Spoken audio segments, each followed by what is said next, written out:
I'm Mark. I'm Casey. And I'm Patrick. And today we're going to talk a little bit about Supercharger locations and what they look for and don't look for. But first, Casey's going to roll that title card. Location with MrSupercharger.com.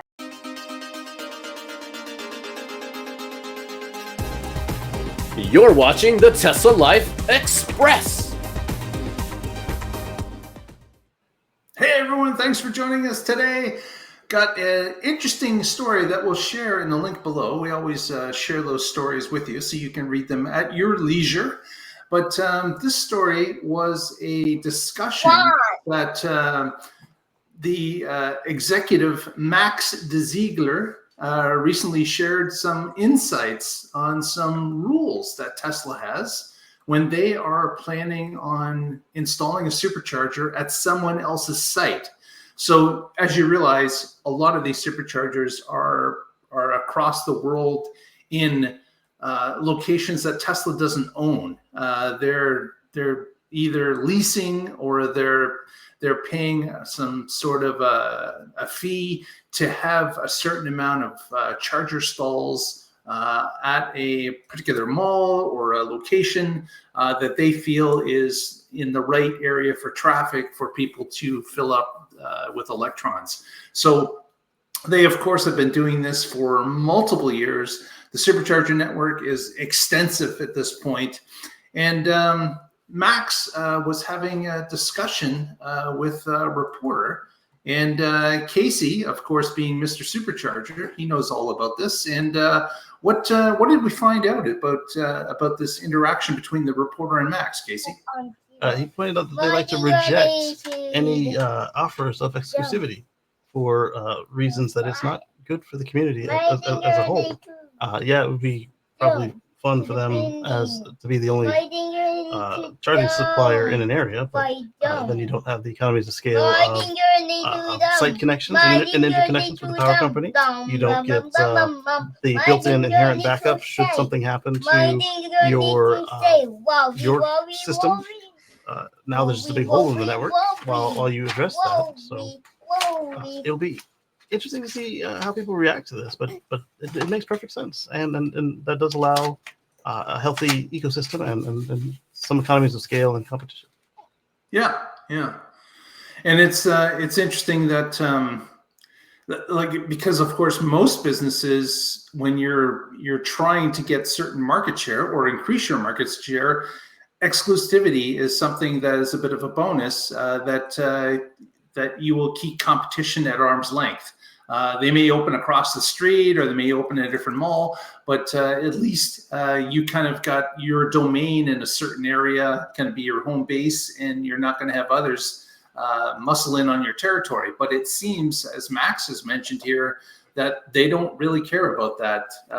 They believe that having competition, having more chargers available from other companies is a plus for the EV community.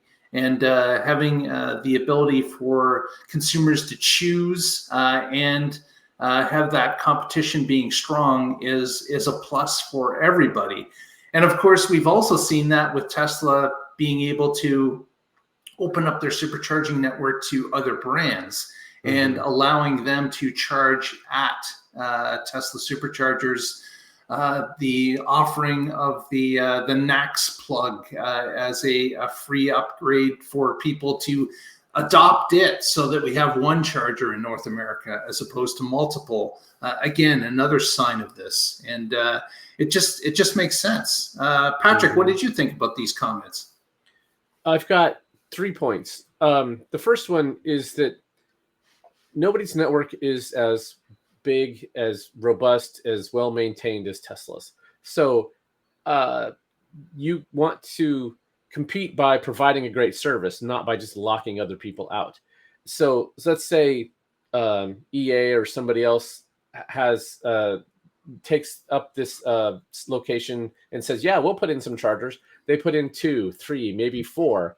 And then one of them is blocked, one of them is broken, and the other 2 that are working have a line of 4 cars waiting. And then you look over and you see 12 Tesla spots, 6 of them are still available, and you're like, why am I not over there? So it's good advertising for Tesla. And the other thing is like it's called the spillover effect. The best place to build a Burger King is next to a McDonald's. And that just seems why? Why would that be? That's your major competitor. But that makes it a hub. That makes it a location that if you can go to a spot that has one or the other, that's okay if that's what you want. But if you're with a group of people and some want one and some want the other, if you go to a hub where there's food carts and other stuff, then you have all kinds of choices in one location. Yeah. And that's better for everybody. And they all sell more when that happens. So that's why we saw this. There was a little experiment here in Portland. It was called Electric Avenue. They had one whole city block where they installed multiple charging of types. Some were DC fast charge, some were level 2. There were 4 or 5 different vendors. And that kind of made it a pain because you had to join each network. But it also meant that if you went there, you could use any of them. And it was a good experiment. And they found that charging hubs work better than if they're just dedicated to one mode or the other, or one port or the other.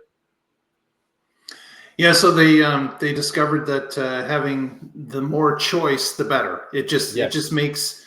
I understand that makes complete sense, because if especially in the early days with chargers, you would go to an area and you would have a plan B and a plan C if you were unsure about the that particular charger. So a hub area where you could go to corner 1, corner 2, corner 3. Makes a lot of sense. If they were all in the same parking lot, that even is a higher chance that you're going to leave with a charge and not disappointed. Exactly.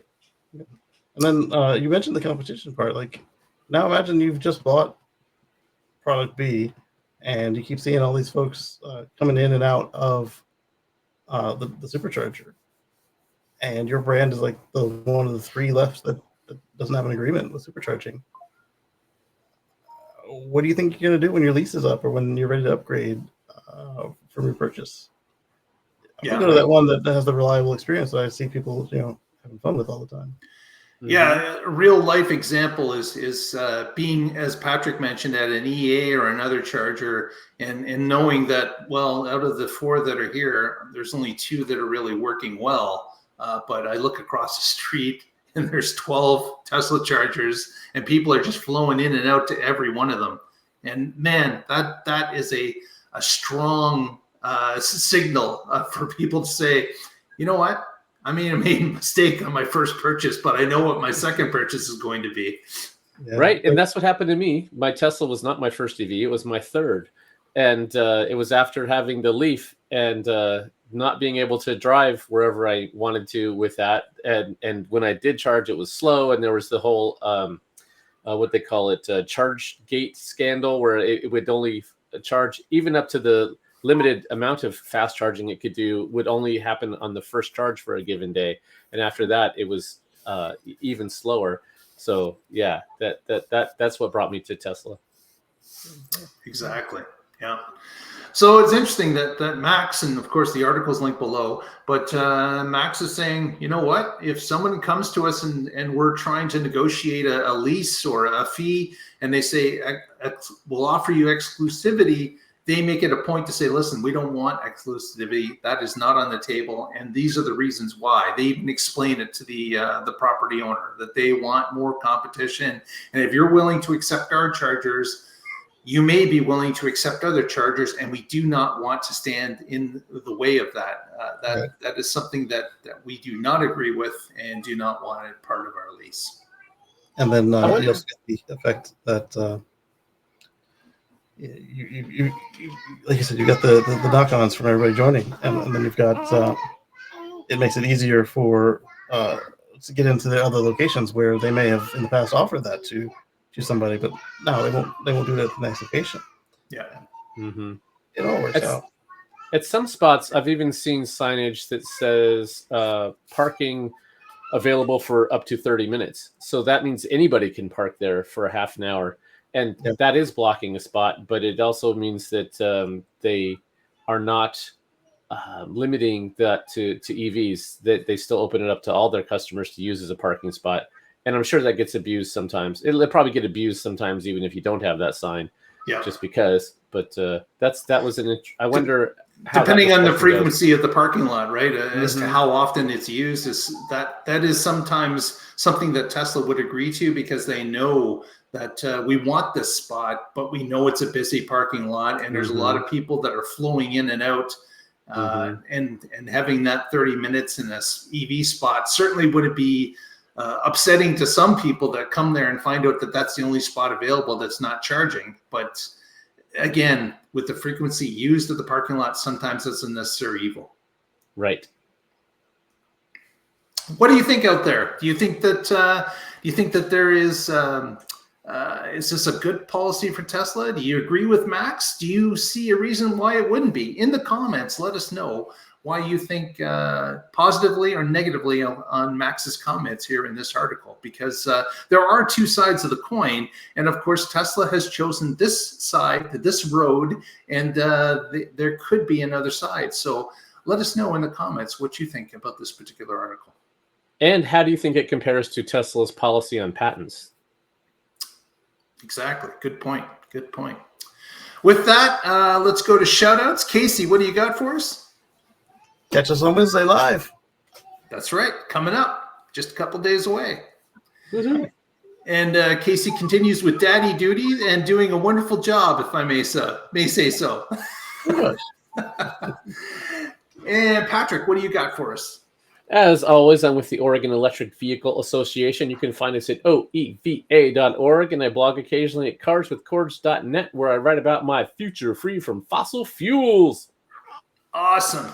Fantastic. And if you want to follow us through the week in between shows, go to our X feed at The Tesla Life, and you can follow our X posts right there. And with that said, thanks, Lee Moon, for the music we use every week. And we'll get together next time and find out what's happening together in the Tesla Life.